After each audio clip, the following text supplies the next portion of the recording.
बहुत स्वागत है आपका एबीपी गंगा में। मैं हूं आपके साथ प्राची पाराशर। बुलेटिन की शुरुआत करेंगे अहम खबर के साथ। प्रयागराज प्रशासन ने बाहुबली विजय मिश्रा के खिलाफ एक और एक्शन लिया है। अल्लाहपुर में विजय मिश्रा के कमर्शियल कॉम्प्लेक्स विजय टावर में ध्वस्तीकरण की कार्रवाई की।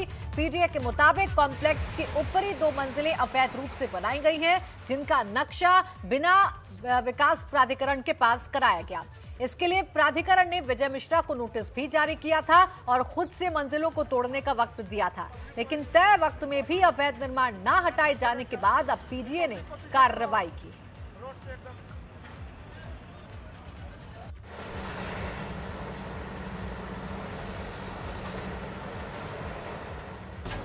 विजय मिश्रा जो माननीय विधायक हैं हमारे भदोही क्षेत्र से, उनकी पत्नी के नाम और उनके सास के नाम ये भूमि क्रय करके ये आवासीय मानचित्र स्वीकृत कराया गया था और आवासीय मानचित्र के विपरीत इनके द्वारा कमर्शियल कॉम्प्लेक्स यहाँ पर बना लिया गया था और जिसके विरुद्ध जो है प्राधिकरण द्वारा अधिनियम के अंतर्गत कार्रवाई करते हुए, नियमानुसार कार्रवाई करते हुए ध्वस्तीकरण आदेश पारित किया गया था। वहीं अजीत सिंह हत्याकांड का मुख्य आरोपी पूर्व सांसद धनंजय सिंह आज खुद ब खुद सामने आ गया। पुलिस कई दिनों से धनंजय सिंह की गिरफ्तारी की कोशिश कर रही थी, लेकिन पुलिस को चकाते हुए धनंजय सिंह ने आज कोर्ट में सरेंडर कर दिया, जहां जमानत अर्जी खारिज होने के बाद कोर्ट ने उसे जेल भेज दिया।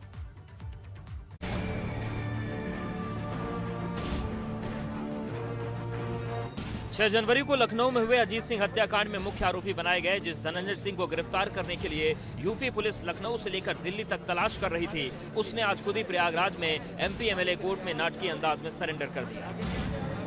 जब वो सरेंडर किया उन्होंने, उस वक्त वो पूरे इलाहाबाद भर के बहुत से पुलिस वाले हम आ गए थे, तमाम कई अधिकारी मौजूद हो गए थे। ये चर्चा रही कि लखनऊ में चूँकि धनंजय सिंह एक अजीत सिंह हत्याकांड में ये मुलजिम है और 25,000 के इनाम घोषित किया गया है, लिहाजा इन्होंने उस मामले से गिरफ्तारी से बचने के लिए खुद को जो है जमानत कटवा कर अपने जमानतदार से और यहाँ समर्पण किया है। धनंजय सिंह पर अजीत सिंह हत्याकांड की साजिश रचने का आरोप है। तभी से पूर्व बाहुबली सांसद धनंजय सिंह फरार चल रहा था, जिसके बाद उसे पकड़ने के लिए गैर जमानती वारंट जारी हुआ और फिर 25,000 का इनाम घोषित कर दिया गया। लेकिन धनंजय सिंह ने बड़े ही शातिर तरीके से कानूनी दांवपेच का इस्तेमाल करते हुए गिरफ्तारी से बच निकला। उसने जौनपुर के खुटहन थाने में साल 2017 में दर्ज मुकदमे में अपनी जमानत निरस्त कराई। पहले जमानतदार को भेजा, बेल बॉन्ड वापस लेने को कहा और जब जमानत निरस्त हो गई तो उसने तुरंत कोर्ट में सरेंडर कर दिया। प्रयागराज की स्पेशल एमपी एमएलए कोर्ट ने इसके बाद धनंजय सिंह को जुडिशियल कस्टडी में ले लिया और उसे 1 अप्रैल तक के लिए जेल भेज दिया। अजीत सिंह हत्याकांड में गिरफ्तारी और एनकाउंटर के डर से धनंजय के सरेंडर के कुछ देर बाद ही अजीत हत्याकांड के एक और आरोपी शूटर अंकुर ने भी सीजेएम कोर्ट में सरेंडर कर दिया। इस हत्याकांड में शामिल मुख्य शूटर गिरधारी को लखनऊ पुलिस पहले ही एनकाउंटर में ढेर कर चुकी है। प्रयागराज से एबीपी गंगा के लिए मोहम्मद मोइन की रिपोर्ट। तो अपराधियों के खिलाफ आर पार के एक्शन पर पूर्व डीजीपी एके जैन ने क्या कहा है, ये आप सुनिए। पुलिस तो डायरेक्शन पर काम करती है और डायरेक्शन इस समय मुख्यमंत्री जी के बड़े स्पष्ट हैं और मैं नहीं समझता कि इससे ज़्यादा एक फ्री हैंड किसी भी डीजीपी को या सीनियर ऑफिसर्स को प्रदेश में मिलेगा। इसका फ़ायदा उठाया जाना चाहिए। सख्त से सख्त कार्रवाई पुलिस करे, ईमानदारी से अपने कर्तव्य का निर्वहन करे, अपराधियों के विरुद्ध एक मुहिम चलाए। ये इससे अच्छा मौका नहीं मिल सकता है जहां पर कि मुख्यमंत्री स्वयं एक घटना पर खुद ही मॉनिटरिंग करते हैं। लखनऊ पुलिस ने बड़ी कारगर कार्रवाई पुलिस कमिश्नर के नेतृत्व में इस केस में की है और रिकॉर्ड समय में केस का न सिर्फ खुलासा हुआ है सही, बल्कि सब सलाखों के पीछे हैं। इसका बड़ा अच्छा संदेश जाएगा। आजमगढ़ पुलिस ने भी कुंटू और बाकी सबके खिलाफ कड़ी कार्रवाई की। ये जो एक अभियान चल रहा है, इससे जो है जो आने वाली घटनाएं हैं, जो लोग प्लानिंग कर रहे होंगे वो भी हतोत्साहित होंगे, उनकी आसानी से हिम्मत नहीं पड़ेगी। तो पूर्व डीजीपी बृजलाल ने योगी सरकार के कदम को अपराधियों का हौसला कुचलने वाली बड़ी कार्रवाई करार दिया है। गैंगस्टर और माफिया जो होता है वो अगर सरकार का इकबाल नहीं होता, आप फोर्स कितनी बढ़ा दें, लेकिन अगर सरकार का और पुलिस प्रशासन का इकबाल है तो दबाव में रहता है। योगी आदित्यनाथ जब से मुख्यमंत्री बने तो कानून व्यवस्था इनकी पहली प्राथमिकता रही और मैंने पहली बार देखा कि कार्रवाई तो हो रही है, लेकिन कार्रवाई के अलावा जो इन माफियाओं की आर्थिक कमर तोड़ी जा रही है वो सबसे बड़ी प्रभावी साबित हुई है। बिल्कुल ठीक है, अगर ये सख्ती नहीं हुई तो ये माफिया काबू नहीं आ सकता। तो मुख्तार जो है ये इनका केवल एक एम है कि साहब योगी सरकार में यूपी की जेल में ना जाए। ये जो कहते हैं मेरा इनकाउंटर हो जाएगा, पुलिस कोई पागल नहीं है कि ये विधायक हैं, माननीय विधायक जी हैं, कोई पुलिस लाए कस्टडी में इनको गोली मार दे, ये संभव ही नहीं है। असंभव है हाँ, लेकिन जो उनका आशियाना चलता था जेल में, जेल से ही गैंग चलाते थे, जेल में दरबार लगता था इन लोगों का, वो नहीं चलेगा और इसी कारण ये भयभीत है। बांदा में शुक्रवार की देर शाम एक दर्दनाक हादसे में 3 मजदूरों की मौत हो गई। घटना उस वक्त हुई जब मजदूर ट्रकों में बालू लोड कर रहे थे, तभी अचानक रेत का टीला धंस गया, जिसमें मौके पर ही 3 मजदूरों की दर्दनाक मौत हो गई, जबकि इस हादसे में घायल एक मजदूर की हालत गंभीर बनी हुई है। हादसे के बाद मौके पर पहुंचे परिजनों ने तीनों मजदूरों के शवों को सड़क पर रखकर चक्का जाम कर दिया और हंगामा करने लगे, जिसके बाद मौके पर पहुंची पुलिस टीम ने लोगों को समझा बुझाकर शांत कराया।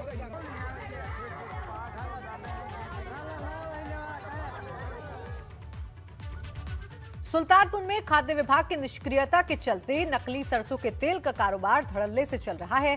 पुलिस ने जब छापेमारी की तो उसके होश उड़ गए। मामला देहात कोतवाली क्षेत्र के सोनबरसा छतौना का है, जहां काफी समय से नकली सरसों के तेल बनाने की फैक्ट्री चल रही थी। पुलिस ने छापा मारकर 103 टन नकली सरसों का तेल समेत पिकअप गाड़ी और नकली सरसों के तेल बनाने का सामान बरामद किया। इस मामले में पुलिस ने 3 लोगों को गिरफ्तार भी किया है, जबकि 2 फरार आरोपियों की तलाश जारी है। पकड़े गए लोगों में रिजवान अहमद, जुल्फिकार अहमद और शिवम उर्फ रवि जायसवाल शामिल हैं। कोतवाली नगर इंस्पेक्टर की अगुवाई में बनाई गई टीम द्वारा नकली कड़ुए तेल का एक बड़ा जखीरा बरामद हुआ है, जिसमें नकली तेल बनाने की फैक्ट्री और उसको बेचने वाले लोग चिन्हित करके गिरफ्तार किए गए हैं। कुल 3 लोग गिरफ्तार हैं। अभी 2 व्यापारी ऐसे हैं जो भागे हुए हैं, हमारी FIR के पार्ट हैं, उन्हें शीघ्र ही गिरफ्तार किया जाएगा।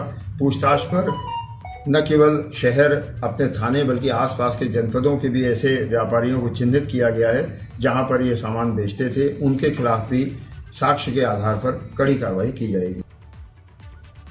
और झांसी में बीड़ी की एक चिंगारी ने बाइक को जलाकर खाक कर दिया। मामला थाना मऊरानीपुर कस्बा का है, जहां अग्रसेन कॉलेज के पास घर के दरवाजे पर खड़ी मोटरसाइकिल में आग लग गई। ये आग बीड़ी पीने के कारण लगी और देखते ही देखते मोटरसाइकिल आग के गोले में तब्दील हो गई। हालांकि आग लगने के बाद मोहल्ले के लोगों ने किसी तरह आग पर काबू पाया।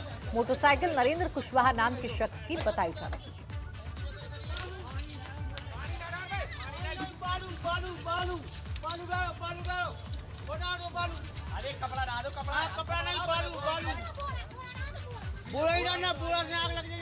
तस्वीरें देखिए, हम आपको दिखा रहे हैं बीड़ी की चिंगारी से बाइक में आग लगी।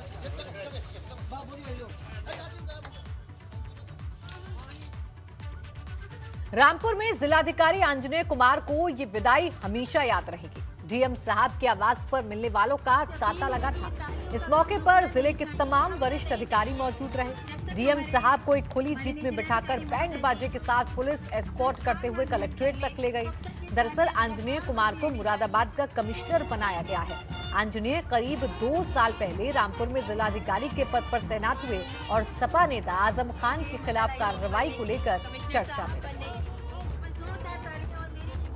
आपसे अपील है कि ये तालियों का क्रम रुकना नहीं चाहिए, थमना नहीं चाहिए, जब तक हमारे माननीय जिलाधिकारी महोदय जी।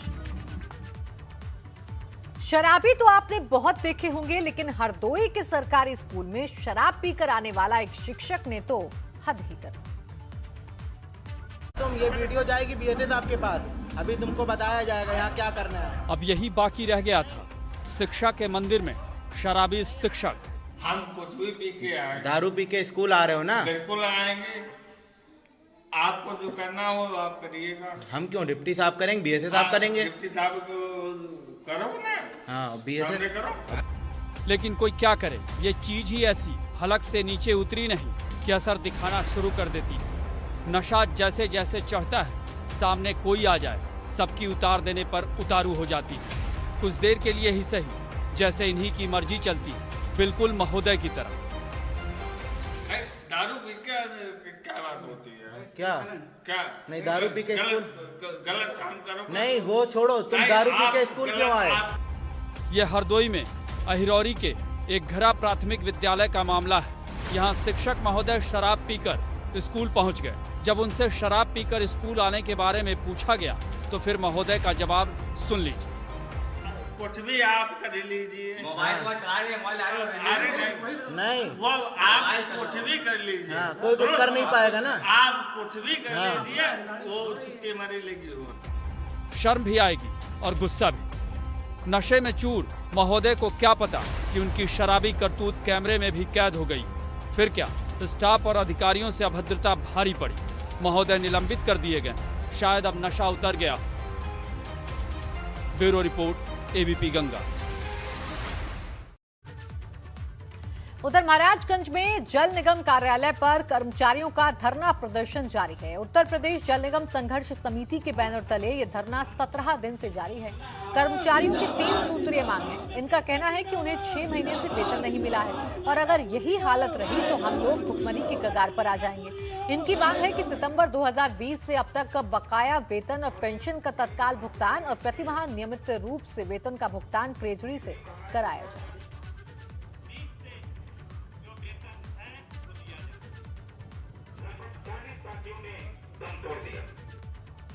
वहीं वाराणसी के सिगरा स्टेडियम में दिव्यांगों की T20 क्रिकेट प्रतियोगिता हुई। इस दौरान दिव्यांग जनों ने पूरे उत्साह से मैच खेला। खूब चौके और छक्के भी लगे।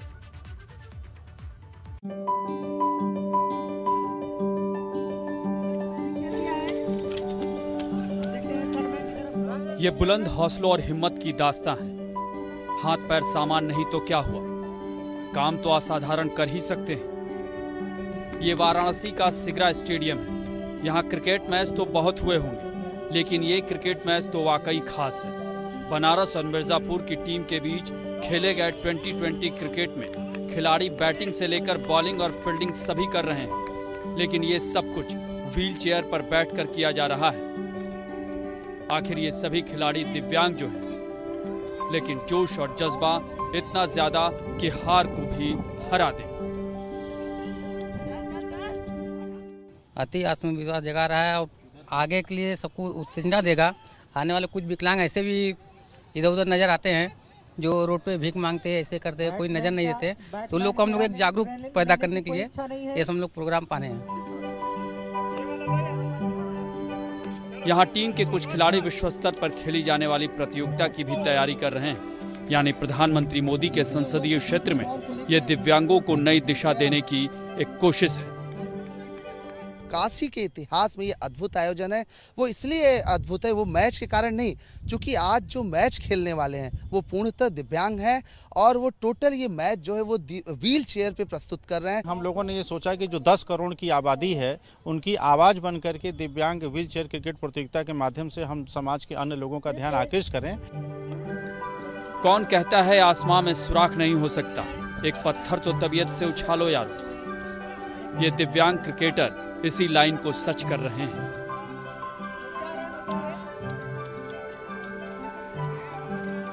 क्रिकेट मैच तो आपने बहुत से देखे होंगे, लेकिन बनारस में आज खास मैच खेला जा रहा है। आप देखिए, ये 2020 मैच है और इसे दिव्यांग खेल रहे हैं और आने वाले समय के लिए ये संदेश दे रहे हैं कि हम मजबूत हैं, हमारे इरादे मजबूत।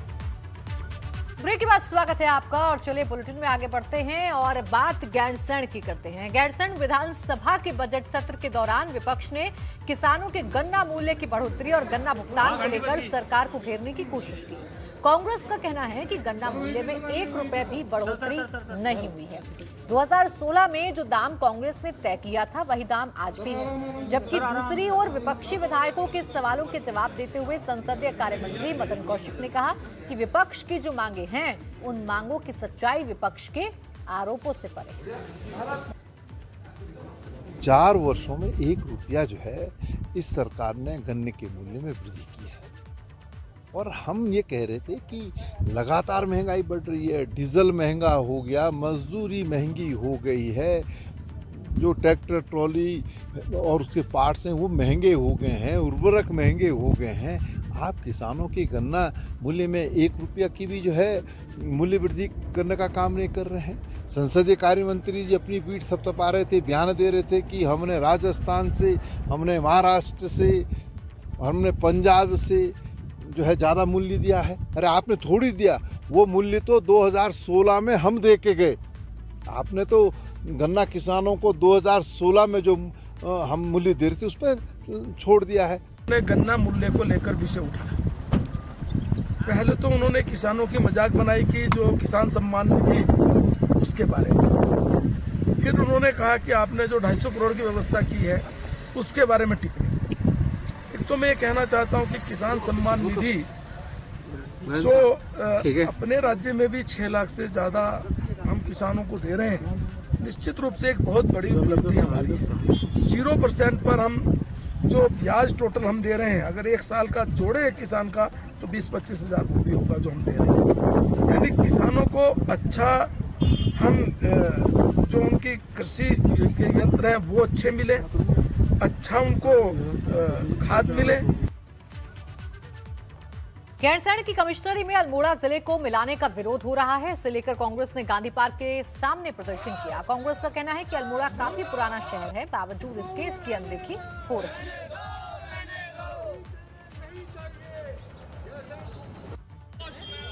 अंग्रेजों के टाइम से जो हमारी जो कमिश्नरी चल रही थी 160 साल पुरानी नैनीताल में जो कमिश्नरी चल रही थी उसको आज त्रिवेंद्र रावत सरकार, भाजपा की सरकार इसको गैरसैंण उठा के ले गई है और अल्मोड़ा को गैरसैंण के साथ जोड़ा गया। हम इसका कड़ा विरोध करते हैं। और इसी के साथ फिलहाल इस बुलेटिन में बस इतना ही। आप बने रहिए एबीपी गंगा के साथ। खबर आपकी, जुबान